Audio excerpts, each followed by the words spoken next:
할렐루야. 안녕하셨습니까? 네. 네. 잘 들리는지요? 네.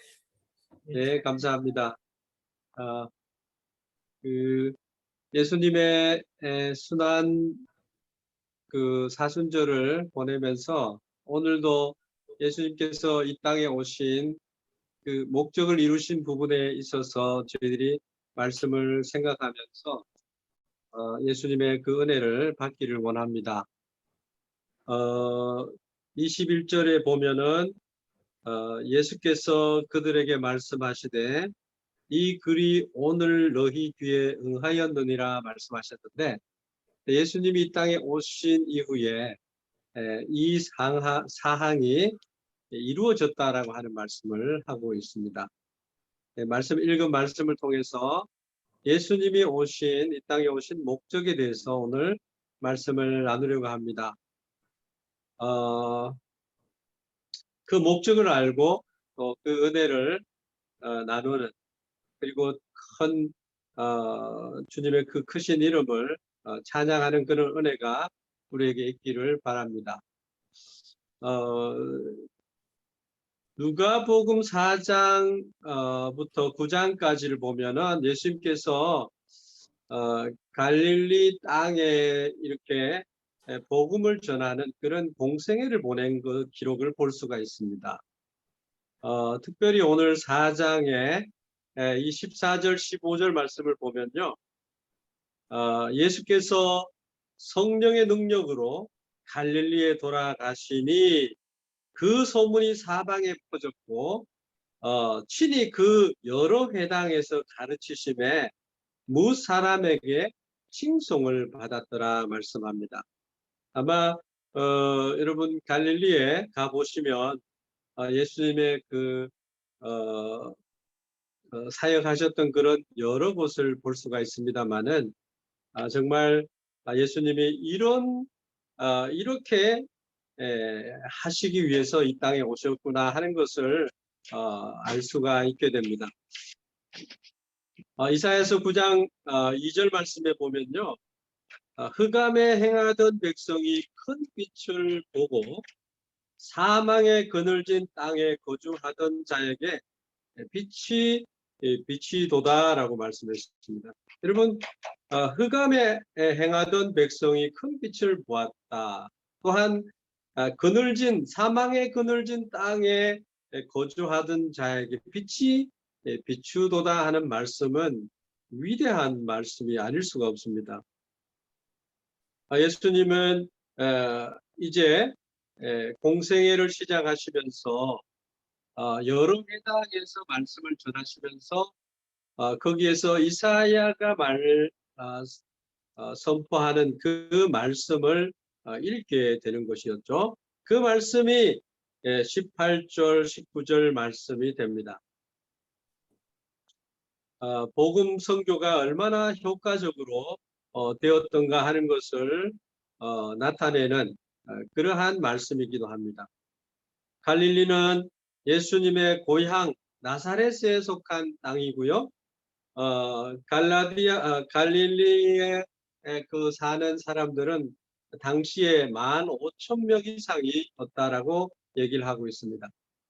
또한 큰 마을, 작은 마을을 합쳐서 204개의 마을이 있었다, 그렇게 얘기를 합니다. 그러니까 교통의 요충지이기도 하였고 또한 문물의 개방적인 그러한 곳이었기 때문에 예수님은 이곳에서 많은 활동을 하시게 되셨다라고 하는 것입니다. 예수님께서는 굉장히 큰 많은 그런 선교를 여기에서 하셨고, 많은 사람이 예수님의 복음을 듣게 되고 그 복음을 믿는 자의 수가 많았습니다. 5,000명을 먹이시기도 하셨고 또한 5,000명 플러스 15,000명을 더 해야 된다고 하죠. 2만 명을 먹이시기도 하셨다라고 하는 기사를 우리가 볼 수도 있습니다.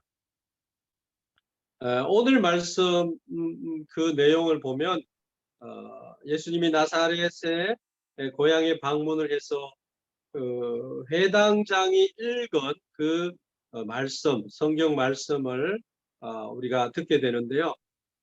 여기에는 정말 놀라운 메시아의 예수님의 그 사역이 예언되어 있음을 볼 수가 있습니다. 그것이 이사야서 61장 1절 2절 말씀이었습니다. 그것이 18절 19절에 기록이 되어 있는데요. 그 성취, 예수님이 오셔서 메시아의 그 오신 그 사역의 내용이 얼마나 위대한지를 핵심적으로 우리가 오늘 말씀을 통해서 살펴보려고 합니다. 첫째는 가난한 자들에게 복음을 증거하기 위해서였다 말씀합니다. 영적인 면이나 육체적인 면이나 가난한 그러한 자들을 해방하시기 위해서 오셨다라고 하는 것입니다. 18절 말씀을 봅니다. 주의 성령이 내게 임하셨으니 이는 가난한 자에게 복음을 전하게 하시려고 그렇게 말씀합니다. 가난한 자에게 복음을 전하게 하시려고 기름을 부으셨다. 네. 이 말씀의 의미는 모든 인류는 아담과 이브의 죄를 가지고 있습니다. 그래서 영적인 부분에 있어서 육적인 부분에 있어서 가난합니다. 네. 모든 사람은 그래서 영적으로 하나님과 어떻게 되어 있습니까? 단절되어 있습니다. 그래서 사람이 어디에서 와서 어디로 가는지, 왜 사는지 그 부분에 있어서 사람들은 알 수가 없었던 것입니다. 사람들은 인생에 있어서 인생의 그 행복을 잃어버리고 그 인생의 가치를 상실하게 되었다라고 하는 것입니다.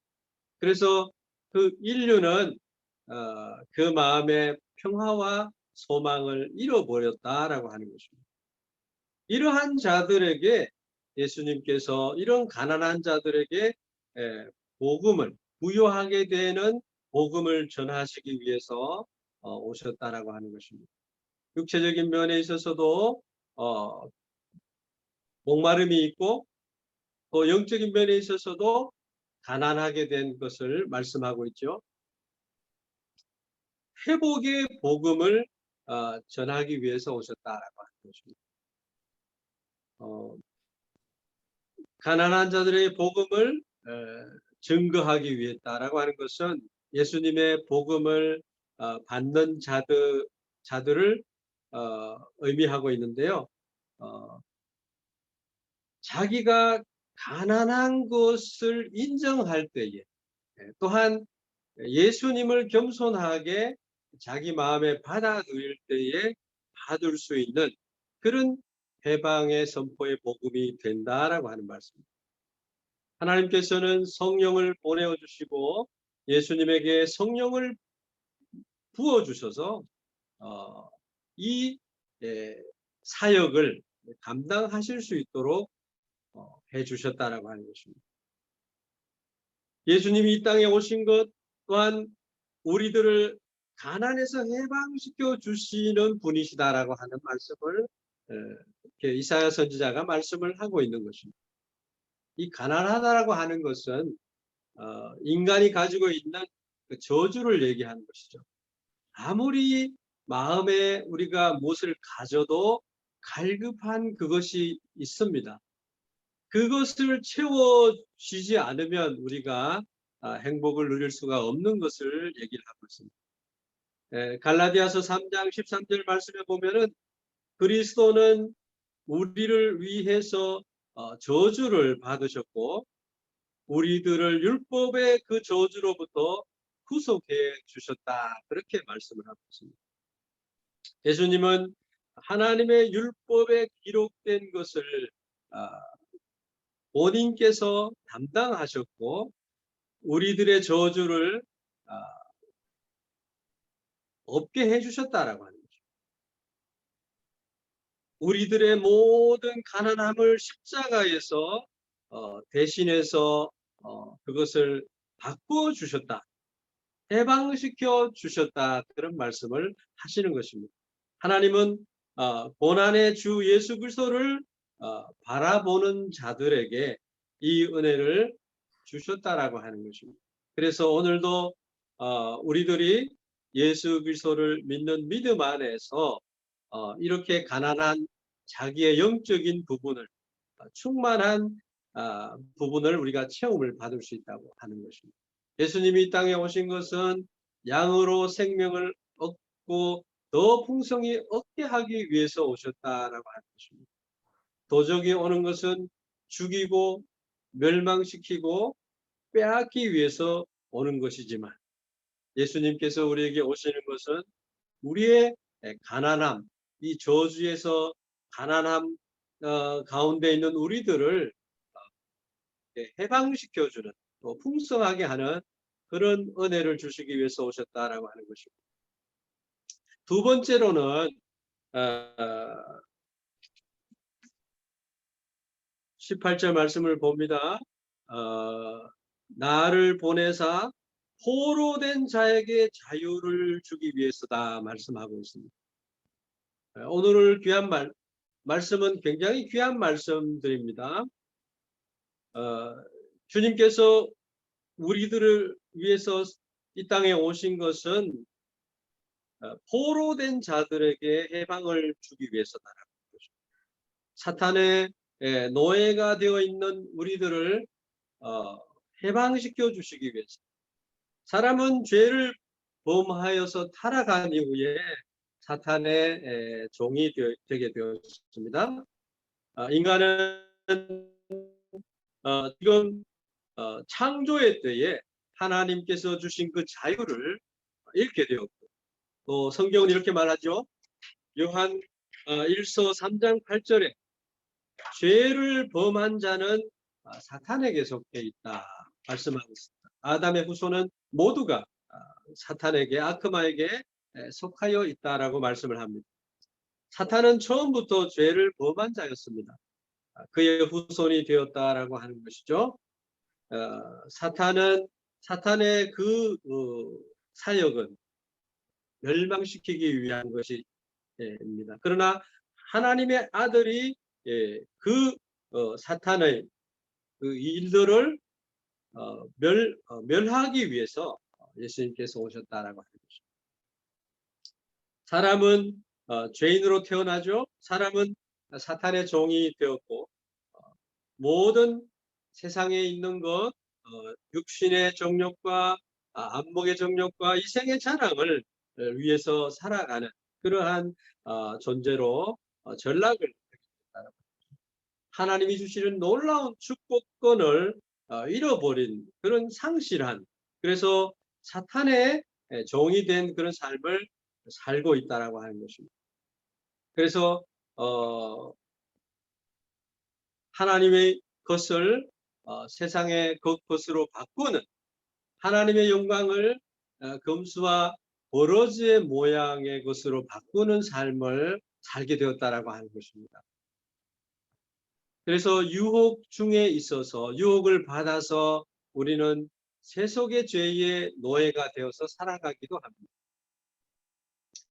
그러한 우리들을 위해서 예수님께서 오셔서 사탄의 종의 상태에 있는 우리들을 해방하시고 자유롭게 하여 주셨다라고 하는 거죠. 지금 전쟁 중에 있고요. 또 전쟁 가운데 있는 분들은 모든 것을 빼앗기게 되는 상황 속에 처해 있습니다. 그것과 같이 이 세상에 살아가는 우리에게 사탄의 그러한 여러 부분이 느껴지는 노예가 되는 우리들을 하나님의 자녀로 삼아주시는 그런 은혜가 있는 것입니다. 그리스도인들은 이 은혜에 의해서 하늘에 있는 복을 받게 됩니다. 하늘에 있는 복이나 땅에 있는 복이나 원천의 복을 받게 되어 있습니다. 무엇보다도 죄에서 해방을 받게 됩니다. 죄의 유혹에서 우리가 노임을 받게 되는 것입니다. 왜냐하면 예수님께서 사탄을 멸하셨기 때문입니다. 죄를 이기셨다라고 하는 것입니다. 그래서 우리는 또한 그리스도를 닮아가는 삶을 얻었다라고 하는 것입니다. 예수님께서 이 땅에 오신 것은 사람들에게 윤리를 가르치기 위해서, 또한 도덕적인 교훈을 주시기 위해서가 아니고, 또 성경 말씀은 우리에게 말하기를 죄를 구속하시고 우리의 죄를 용서하시고 또한 사탄의 속박으로부터 해방하기 위해서 예수님께서는 이 땅에 오셨고 십자가에 죽으시고 또 부활하시고 또 죽음과 그 사망의 그 무덤에 내려간 그곳에서 우리를 해방시켜 주시고 또한 하나님의 나라를 유업으로 받을 수 있는 복을 주셨다라고 하는 거죠. 누구든지 예수 그리스도 안에 있을 때, 하나님의 말씀을 믿을 때에 이러한 속박으로부터 우리가 해방을 받게 되는 것입니다. 요한복음 8장 32절 말씀을 보면요, 예수는 자신을 믿는 유대인들에게 말씀을 하셨습니다. 내 말에 거하면 너희가 나의 제자가 된다 말씀하셨습니다.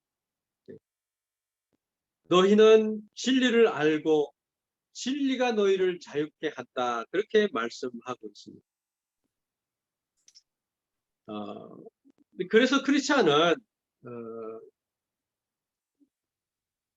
포로된 그러한 사람이 아니고 예수님의 십자가의 은혜로 인해서 자유함을 얻게 된 구원의 백성이 된 것이다라고 하는. 그래서 우리가 이 고난 주간을 보내면서 하나님의 크신 십자가의 은혜를 경험하게 되는 것입니다. 세 번째로는 눈먼 자에게 다시 보게 함을 전파했다라고 말씀합니다. 여기에서도 영적인 또한 육체적인 시력의 회복을 말씀하고 있는데요. 실질적으로 볼 수 없는 것은 굉장히 슬픈 일이 아니겠습니까? 인간은 창조할 그때에 두 가지의 시력을 잃어버렸다고 하는 것입니다. 그 첫째는 육체적인 이 눈을 그 시력을 잃는 것을 말하고 있지만, 다른 한 가지는 영적인 시력이라고 하는 것인데요. 그것이 바로 하나님과 교제할 수 있는 그 은혜의 그러한 하나님을 보는 시력, 영원한 생명에 관한 것, 하나님의 나라를 바라볼 수 있는 시력을 잃었다라고 하는 것입니다. 하나님의 예수님께서 이 땅에 오셔서 그 시력을 회복하여 주시지 않았다고 한다면 우리는 하나님 나라를 볼 수가 없습니다. 나로 말미암지 않고는 하나님 나라에 갈 수가 없다. 하나님을 바라볼 수도 없다라고 말씀을 하고 있는 것입니다. 왜냐하면 인간은 타락해서 하나님을 거역하였고 하나님과 단절되어 있기 때문이다라고 말씀합니다. 네. 인간은 육체가 병이 들거나 영적인 시력을 잃어버리는, 육체가 병이 들어서 보이지 않는 것도 있지만 영적인 시력을 잃어버린 그런 상태로 있다라고 하는 것입니다. 그러나 예수님께서 오신 것은 이 잃어버린 시력을 원래대로 회복하기 위해서다라고 하는 것입니다. 출애굽기 15장 28절 말씀을 보면요, 나는 너희를 치료하는 여호와다라고 말씀합니다. 마태복음 8장 17절 말씀을 보면 예수는 예수 그리스도는 우리들의 연약함을 담당하시고 우리의 병을 짊어지셨다라고 말씀하셨습니다. 여러분 이 말씀을 붙들고 기도하시기를 바랍니다. 제가 췌장암에 걸렸다라고 하는 그러한 선고를 받았을 때에 이 마태복음 8장 17절 말씀을 제가 마음에 묵상하면서 늘 이 말씀을 붙들고 간절히 기도했던 적이 있었습니다. 시력을 잃었다라고 했을 때 우리의 육체의 건강을 잃었다라고 하는 표현을 시력을 잃었다라고 하는 표현으로 얘기할 수가 있는 것이죠. 네, 그러한 시력을 예수님께서 십자가에서 찢기시고 상하시고 가시면류관을 쓰시고 또 우리의 죄를 용서하시는 그런 은혜를 우리에게 주셨는데 그 은혜 가운데 우리가 건강하게 되는 은혜도 있다라고 하는 것입니다. 야고보서 5장 14절 이하의 말씀을 보면요. 너희 중에 병든 자가 있느냐? 교회의 장로를 여기서 장로는 목회자를 얘기를 합니다. 장로를 초청하여 주의 이름으로 올리브 기름을 바르고 기도하라 말씀합니다. 신앙에 근거한 기도는 병자를 낫게 하고 그 주님이 그 사람을 일으키리라 그렇게 말씀을 하고 있습니다. 그렇습니다. 우리가 주님의 말씀을 믿고 의지하고 그렇게 할 때 병원에 가서 우리가 치료를 받으면서 하나님 앞에 기도할 때 하나님의 치료하심이 쾌유가 된다라고 하는 그러한 경험을 할 수가 있습니다. 이것은 실로 예수 그리스도의 중요한 사역이었다라고 하는 것입니다. 예수님께서 모든 병든 자와 또한 귀신 들린 자들을 다 예수님께서 예수님 앞으로 온 자들을 다 고치시고 그리고 이사야가 말씀한 그 말씀을 인용을 해서 예수는 너희들의 병을 짊어지시고 너희의 연약함을 짊어지시고 너희의 병을 고쳤다라고 하는 말씀을 주신 것입니다. 그뿐만 아니라 우리는 육체의 그런 건강뿐만 아니라 하나님의 영광을 바라볼 수 있는 그런 시력을 회복해야 된다라고 하는 것입니다. 육체로서는 하나님의 영광을 바라볼 수가 없습니다만은 영적인 시력을 회복할 때에 우리가 하나님의 그 은혜를 바라볼 수 있게 된다라고 하는 것입니다. 그래서 하나님을 사모하는 마음을 하나님께서 우리 마음에 주셨는데 하나님을 경외하게 되고 하나님을 예배하게 되고 구원의 주님을 바라보면서 하나님을 찬양하는 삶을 살게 된다라고 하는 것입니다. 그래서 그러한 우리의 신앙의 목표와 목적과 또 예수 그리스도의 십자가의 은혜로 우리에게 주신 이 은혜를 우리가 망각하지 않고 잊어버리지 않는 가운데 이러한 은혜를 내가 받아 누리는 자가 되어야 된다라고 하는 것입니다. 첫째가 무엇이었습니까? 우리의 가난함을 부유하게 해주시는 은혜가 있다 말씀하셨고요. 그 다음에 우리가 어떠한 사탄에게 어떤 마귀에게 눌리거나 억압받거나 자유함을 누리지 못했거나 정신적인 그런 어려운 가운데 있는 그러한 것들을 예수님께서 해방시켜 주셨다라고 하는 이 선포의 말씀을 믿음으로 받을 때 우리가 그곳에서 해방하게 되는 은혜가 있을 뿐만 아니라 그것을 우리가 누려야 된다라고 하는 것이죠. 그뿐만 아니라 또한 우리의 육체적인 영적인 시력을 회복하는 은혜가 있어야 되겠다라고 하는 것입니다. 그다음 네 번째로는 에, 눌린 자를 자유롭게 하셨다라고 하는 말씀이 있습니다. 네, 눌린 자. 미국의 16대 대통령 링컨은 말하기를 그분이 노예에 비참한 것을 알았기 때문에 미국의 그런 노예 해방을 실현한 그렇게 실현을 이룬 위대한 사람으로 우리가 기억을 합니다. 하나님은 이처럼 노예적인 가운데 빠져 있는 우리들을 자유롭게 해주시는, 하나님은 압박 그 눌린 자들에게 이렇게 자유롭게 해주시는 은혜를 예수 그리스도를 통해서 주셨다라고 하는 것입니다. 사람은 이렇게 이러한 상태에 빠져 있음을 모르고 살아갈 수도 있어요. 그래서 늘 우라나이시 점쟁이를 찾아가거나 또한 무언가 내가 참 하나님을 찾고 싶다, 도를 터득하고 싶고 삶의 행복을 알고 싶고 정말 내가 누구인지를 알고 싶어 하는 가운데 고민을 하게 됩니다.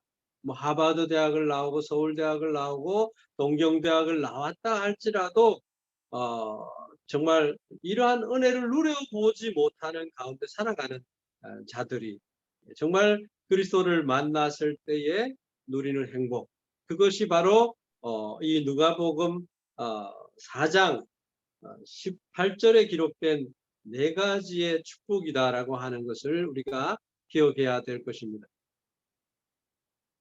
사람들은 세상의 가치관과 세계관 속에, 풍습 속에 좌우되어 살아갑니다만은, 그래서 자기 중심의 어떤 정욕이나 탐욕을 가지고 살기 때문에 사탄의 종으로 살아가는 가운데 있지만, 그래서 어떤 사람은 알코올 중독을 자가 되어버리고, 또 어떤 사람은 마약에 중독이 되고, 어떤 사람은 게임에, 어떤 사람은 도박에, 또 어떤 사람은 포르노라고 하는 이런 육체적인 쾌락에 빠져서 정욕과 또 나쁜 여러 습관 가운데 이것을 피하지 못하고 그런 목적을 가지고 살아가는 자들이 수도 없이 많다라고 할 수가 있습니다. 그것은 곧 눌린 자라고 표현을 할 수가 있고요. 그러한 눌린 자가 원래 하나님이 주시고자 하는 그 자유와 축복을 잃어버리고 노예의 그런 쇠사슬에 결박이 되어서 끌려다니는 것처럼 살아간다라고 합니다. 그러나 우리가 또 내가 예수님의 인도함을 받고 부름을 받고 예수님을 영접하고 믿고 예수님을 배우게 될 때에 수고하고 무거운 짐진 자들아 다 내게로 오라, 내가 너희를 쉬게 하리라. 나의 멍에는 가볍고 쉽다. 나는 온유하고 겸손하니 나의 멍에를 메고 내게 배우라 라고 말씀합니다. 참된 자유가 주어지는 것을 말씀하고 있습니다. 여러분, 성령을 받으면 내 어두운 그림, 내 마음속에 어두운 그늘진 모든 것들이 성령의 빛으로 밝게 되어지는 그런 은혜를 누려볼 수가 있습니다. 나사렛 사도행전 10장 38절 말씀 보면은 나사렛 예수의 그런 일이라고 얘기를 하면서 하나님은 성령과 능력에 의해서 예수님에게 기름을 부었다라고 얘기를 하고, 예수님은 여러 마을을 다니면서 사람들을 이렇게 구원에 도와주시고 사탄에게 억눌린 사람들을 모두 치료해 주셨다 말씀합니다. 이것은 하나님이 함께 하시는, 또한 하나님이셨기 때문이다, 그렇게 말씀을 하고 있습니다. 그래서 예수님께서 이 땅에 오셔서 이런 네 가지의 그런 사역을 공생의 3년 동안 이루어 주셨고, 또한 많은 제자들과 사도들과 또한 지금의 우리 크리스찬들도 세상의 빛과 소금으로 이런 역할들을 하면서 살아가고 있다라고 하는 것입니다. 그러면서 19절 말씀에 이런 말씀이 있습니다. 주의 은혜의 해를 전파하게 하려 하십니다. 이렇게 말씀하고 있습니다. 은혜의 해를 알리기 위해서다. 예수님이 2000여 년 전에 이 땅에 오신 것은 하나님의 나라가 이 땅에 왔다라고 하는 선포인과 동시에 새로운 시대, 신약 시대가 열리는 것을 나타내고 있는 것입니다. 그것이 바로 19절 말씀입니다. 구약 시대에도 보면은 이스라엘 백성들이 50년째 되는 날에 그것을 성별해서 모든 백성들에게 해방의 선언을 했습니다. 그것을 요벨의 그 해다라고 이렇게 얘기를 합니다만은 50년이 지나면 50년째 되는 날에는 토지도 원래 성조가 가지고 있던 그 사람들에게로 돌아가게 되고 가족의 그러한 품속으로 다 돌려보내는 이런 희년이라고 하는 그런 제도가 있었습니다. 그 해는 바로 신약 시대에 예수님께서 이 땅에 오심으로 말미암아 온 인류가 은혜의 해를 맞이했다라고 하는 그것을 알리기 위해서였다라고 하는 것을 말씀하고 있습니다. 그래서 하나님의 나라가 확장되어 가는 새로운 은혜의 시대를 우리가 상상해 보시기를 바랍니다. 전쟁이 없는 평화의 그러한 예수님이 다스리는 그러한 나라, 예수님의 그 성령이 다스리는 성령의 열매는 우리가 다 알고 있습니다. 성령을 하나님께서 우리에게 주셨습니다. 그래서 우리의 가정이나 나의 삶이나 또한 우리 교회의 그 구성원들이나 우리가 속한 모든 부분에 있어서 하나님께서 평화의 시대가 오게 하고 평화가 있게 하시고 화목게 하는 은혜가 있게 하는 것입니다. 부조리가 없는 아름다운 나라, 또한 병이 없고 눈물이 없는 건강한 사회, 또 빈곤이 없는 풍성한 생활이 가능한 예수님의 오시는 그 시대의 선포를 말씀하고 있는 것입니다. 이것이 이제 이사야 선지자의 예언에 말하면 이스라엘 백성들이 바빌로니아로부터 해방되는 것을 나타낸다. 이렇게 해석을 해보기도 합니다만은 이것은 신약시대 예수님께서 오셨을 때에 하나님의 나라가 이 땅에 온 것에 대한 그러한 말씀을 얘기하고 있는 것입니다. 우리들이 이제는 하나님의 나라를 앙망할 수 있는 예수님의 이 은혜의 해를 선포하는 그런 은혜를 우리가 누리면서 그러한 은혜를 전하는 그런 은혜가 우리에게 있기를 당부드립니다. 오늘 이렇게 5가지로 생각을 해보았는데요. 우리는 그리스도 안에 있어서 새롭게 되었습니다. 누구든지 그리스도 안에 있으면 새로운 피조물이라고 말씀했는데 이제 그리스도와 연합되어 있는 그리스도에게 그 연결되어 있는 그런 사람들은 새로운 피조물이라 그렇게 말하고 있습니다. 옛날 자기 자신은 이제 지나갔고 보라 새 것이 되었도다 말씀하고 있습니다. 그래서 이 한 주간 또 우리가 사순절 기간을 보내면서 예수 그리스도의 십자가의 은혜가 무엇인지 그 축복이 무엇인지를 생각하면서 하나님께 쓰임받는 또 서로 사랑하는 그런 한 주간이 되기를 예수님의 이름으로 축원드립니다. 기도하겠습니다.